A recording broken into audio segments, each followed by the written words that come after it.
A couple of weeks back, Arc System Works released a new trailer showcasing some of the returning characters for the newest iteration of their main fighting game franchise, Guilty Gear. One of the characters shown was the blind, shadow-wielding Zato-1. And this trailer got me thinking about how ArcSys has kind of squandered a cool character more and more over the years. For the unfamiliar, Sato is an assassin who gave up his eyesight to gain control over shadows. His own shadow, specifically. It turns out, however, that this shadow is in actuality a completely separate life form, a symbiotic creature named Eddie, which Sato struggles to control. Stop me if this reminds you of another pretty famous character. Now, I never minded the pretty obvious inspiration that Venom had on Sato as a character. I think it makes for a pretty cool character concept that Arc System has twisted a bit to make it their own. Especially when you flash forward a bit and realize that the character of Sato actually dies at the end of the second game, Guilty Gear X, having been killed by a veteran of the cast, Milia.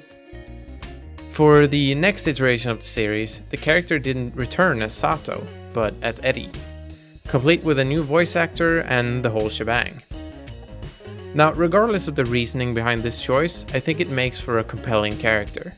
The guy you see on screen is actually a corpse being worn as a suit by the real character, the Shadow Eddie. Eddie as a character borders on being a psychopath, a sadist freak,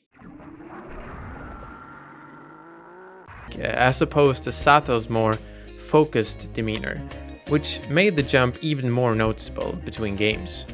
So what did ArcSys choose to do with this interesting concept for their third main iteration of the franchise? Completely throw it in the dumpster by resurrecting Sato and having Eddie be completely beholden to his will. You took this fan favorite character that had been around for more than a decade and replaced him with this? What is this guy's defining character trait? He doesn't want to do anything?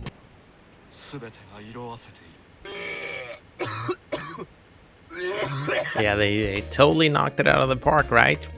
Wow, that's a winner. That's a winner. Now, I don't know if you can believe this, but I don't actually follow the Guilty Gear story.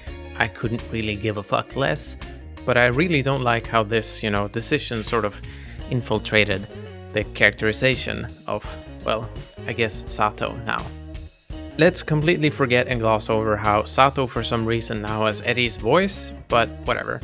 The main issue here is how they delineated the characters from each other. It always felt to me like the clothes Sato was wearing were Eddie, like a symbiote suit. The whole thing he's inspired from?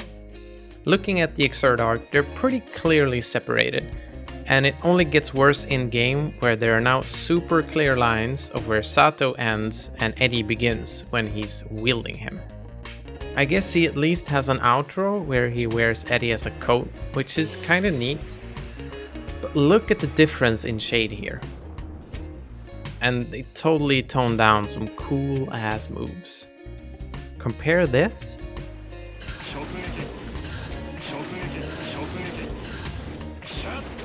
to this.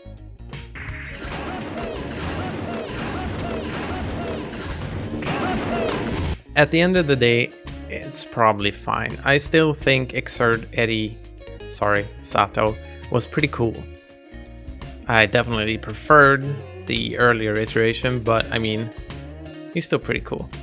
Moving ahead to Strive though, it starts getting a bit iffy.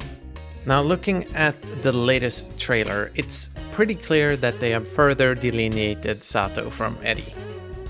There is no way to look at this and think that he's wearing Eddie as a suit, which, maybe that was never the case, but why is he wearing a bunch of tactical bullshit? He has a goddamn shadow super weapon. Nice fucking model! Also, who the fuck is this guy? And why the fuck is he taking the Eddie coat away? Wait a minute, is that even Eddie anymore? I'm confused.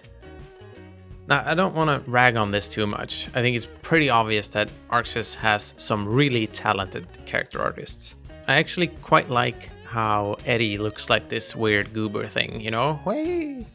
But if you're a fan of the character and you started out playing Eddie in Guilty Gear XX, I mean, that's quite a long time ago, but maybe you did. You've gone from playing the Shadow, who was this beastly thing, and Zato was a corpse, to Eddie now being this like amorphous blob guy, and Zato is fucking Arnold Schwarzenegger. Crush your enemies, see them driven before you, and hear the lamentation of the women. I don't know. Seems a bit weird. Now, I know I don't speak for everyone here, but I'm pretty sure that the thing people find cool about Venom isn't this guy. Edward Brock Jr. I come before you today, humbled and humiliated. You know, I ought to vandalize your ass with my foot.